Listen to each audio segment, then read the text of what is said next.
যেসব ছাত্রছাত্রীরা বা বন্ধুরা আরআরবি যেই ফর্ম ফিল আপ করার সময়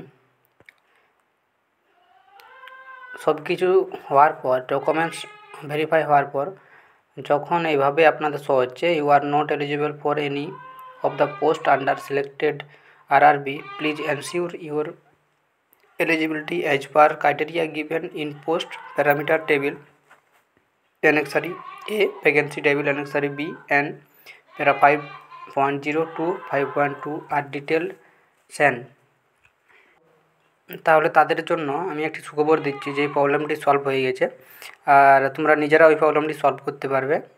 কীভাবে সলভ করবে তাই ভিডিওর মাধ্যমে আমি আপনাদের বলে দিচ্ছি। দেখো, এই যখন তোমরা নিজেদের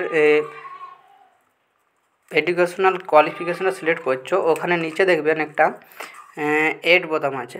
ওইখানে অ্যাড বোতাম সিলেক্ট করার পর তোমরা নেক্সট পেজে ফ্লো করো, দেখবে তোমাদের প্রবলেম সলভ হয়ে গেছে। ওইখানে এই যে আপনাদের দেখুন, ঠিকভাবে লক্ষ্য করলে নোটিফিকেশনে বুঝিয়ে দেবে প্লিজ এনশিওর ইউর এলিজিবিলিটি, অর্থাৎ তোমার যে এডুকেশনাল কোয়ালিফিকেশান রয়েছে সেটি ওদের সার্ভারে আপলোড হয়নি, তাই এরকম লেখাটা আসছে। সুতরাং ধন্যবাদ বন্ধুরা, এই প্রবলেমটি সলভ হয়ে গেছে। তোমরাও তাই তোমরাও দেরি না করে সমস্যাটি তাড়াতাড়ি সমাধান করে নাও, এবং আর বেশি সময় নেই ফর্ম ফিল আপ করার জন্য। তাড়াতাড়ি তোমরা সকলে ফর্ম ফিল আপ করো ঠিকভাবে, ভালোভাবে প্রিপারেশন নাও।